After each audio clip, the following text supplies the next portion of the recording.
Hey guys, just finished watching Daredevil Season 3, Episode 2, Please.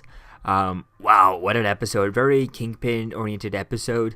It was really a fun episode. So we start off this episode, first thing we see is Kingpin, he gets stabbed from the previous episode for starting to talk with the FBI and making deals with them. And I think that was kind of interesting there. He's about to kill someone, and again, every time he goes to use the weights, I don't understand how they give him, so many. Like they give him so much weight. Like look, he had like 500 pounds, 200 pounds on each side type thing. It's just a little bit much type thing, especially for I don't believe that Vincent D'Onofrio could actually lift that much weight.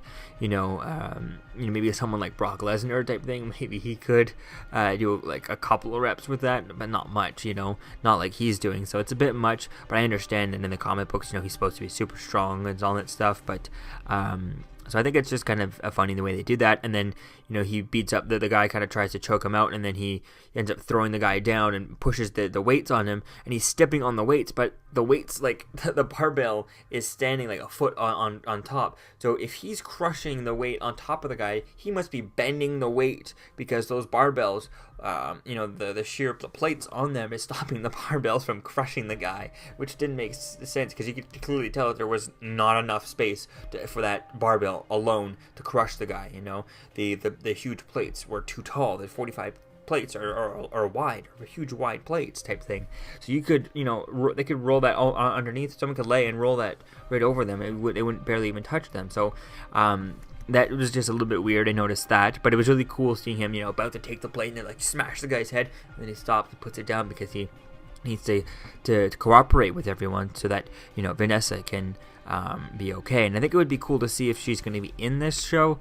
I feel like the way they're kind of avoiding her so far, it's only episode 2, so who knows, but I think they would have shown her if they got the actress to return, so maybe she's busy with something else. So I think it's going to be cool to see where things go with that. So we see him and then you see that Ray, the agent, which I'm not sure if he makes it out of this episode or not, which I think it'd be quite interesting if he did, doesn't make it out of this episode. But we see that they try to make a deal with the DA to bring him into house arrest, or some sort of version of house arrest, I guess, and maybe a CA, or an FBI safe house type thing. They can leave him locked in, which if I wonder why they would do that, they wouldn't just have their own secure cell. It's just like a 10 by 10 cell type thing, not even type thing that they could just leave him in. It's pretty much a prison, but just on in the FBI property or type thing, deep in FBI property. I think that would make a lot more sense than just a building, a room or an apartment building that's under FBI payroll type thing. So I think it's gonna be cool to see where things go with that. Obviously they didn't go with that, it didn't make it to there. I think it's really going to be quite fun to see things. So, and then we hear that we see Karen Page, who finds out that about the man in the black mask saving the daughter and the father of some celebrity, I guess, some local celebrity from the last episode when he fought the two guys in the dry cleaner's van. I think that was quite cool. She's figuring that out. But yet Foggy, when she goes to tell Foggy, he finally admits that no, he's dead. He's not around. That could be anyone on a black mask. There's so many vigilantes out there, especially since we have seen Foggy. I think we saw him in Jessica Jones.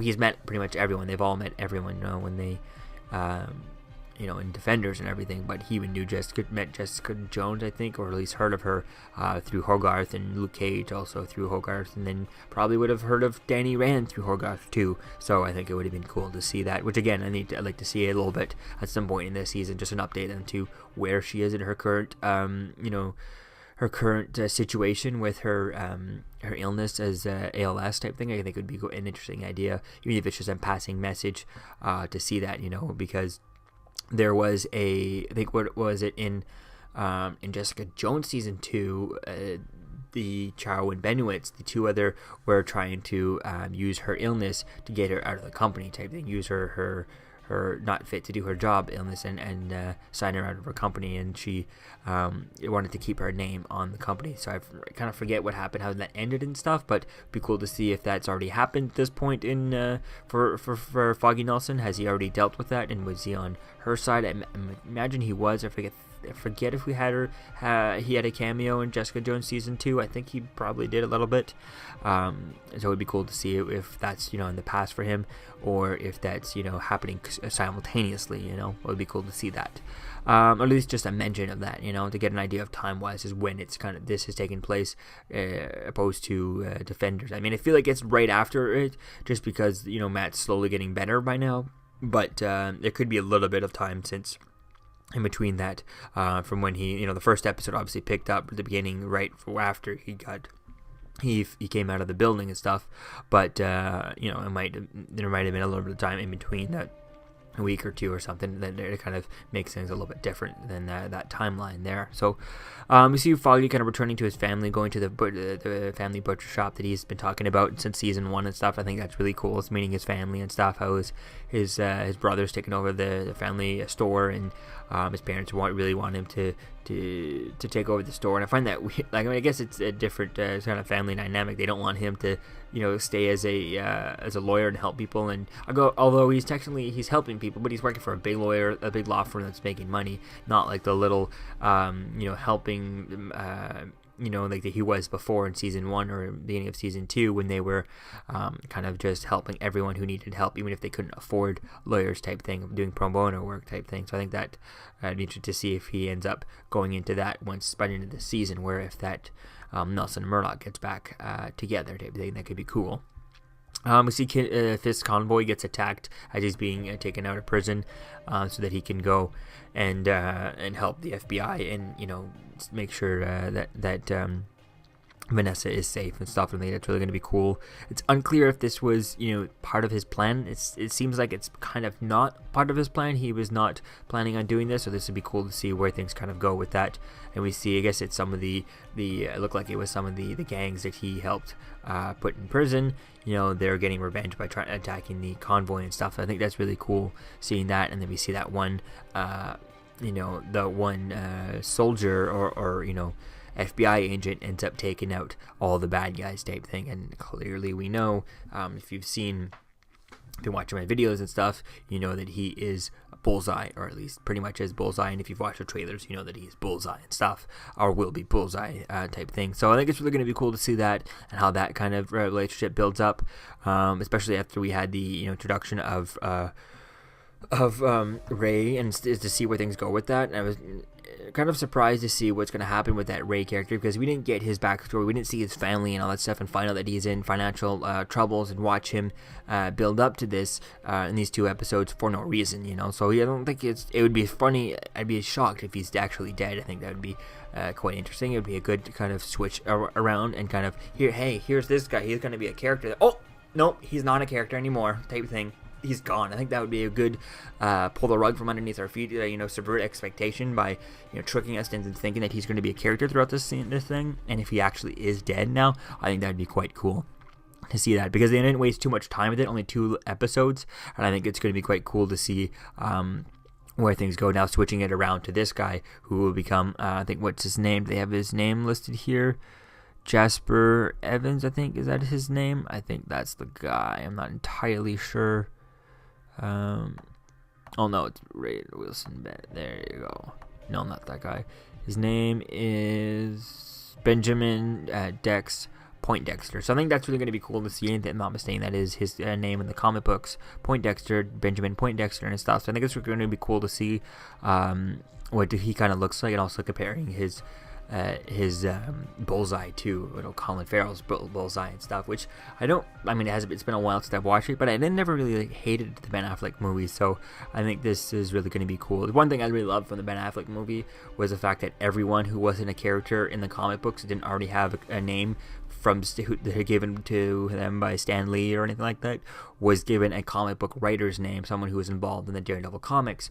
Like there's one of the bad guys at the beginning of the movie is called Frank Miller. One of them is called just called Casada type thing, and all kinds of things like that. I think there's a really cool nods to the characters and stuff, and nods to the creators in the comics, and it's something that I wish they would bring back into the stuff. If they're not already don't have a name, give them a creator's name, pull a writer, a comic book artist, someone, inker. I think it'd be really cool to see those things, to get those references. Just give them some credits right there. I think it'd be quite fun there. So it's really cool to see that. And then at the end of the episode, we see that Matt, he's at the hospital telling the girl who he saved to go to the police and identify these criminals type thing. So I think it's going to be cool to see that, and we see that he hears Fisk is out of prison. So I think this is really going to be fun to see where things go with this.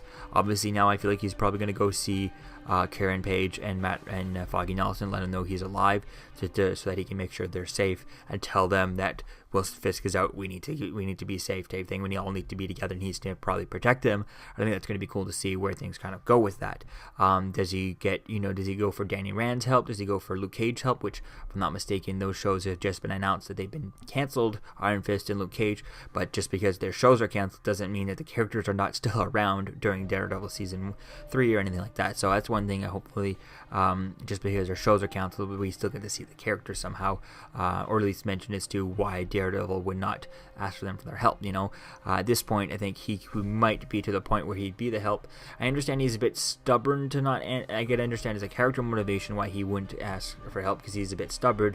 But I feel like since he's so beat up now and he has Wilson Fisk to deal with, it would make sense for him to kind of want to have you ask for the help somewhat. Maybe even just calling up Danny and saying, hey, do you have a bunker that Karen Page and Foggy Nelson can go be using? Can you hire some security guys to help protect these guys? Can they work out of Rand Place where with extra security that they could use and keep them safe type thing? I think that would be quite interesting if he just calls up him for that, and just to see what his reaction would be to hearing that Matt Murdock is alive. And I think that'd be quite interesting to see that eventually, as to, even if they bump into each other on the streets, which I'm not sure. It'd be cool to get a map of New York City with the characters and where they go and how their daily lives, and, just to get an idea exactly of, even if they posted it online, right, just to show us how close and where they go from.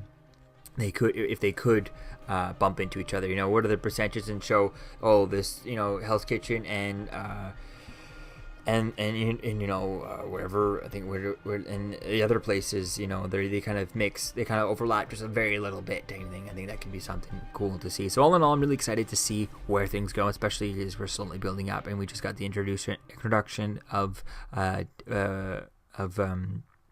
Bullseye, and to see how his storyline's going to go is going to be quite interesting from here on out, especially since he's an FBI agent. So let me know what you think, guys, about this episode in the comments below. Season 3, Episode 2, Daredevil, and the title, please. And I'll see you guys in the next video. Peace out.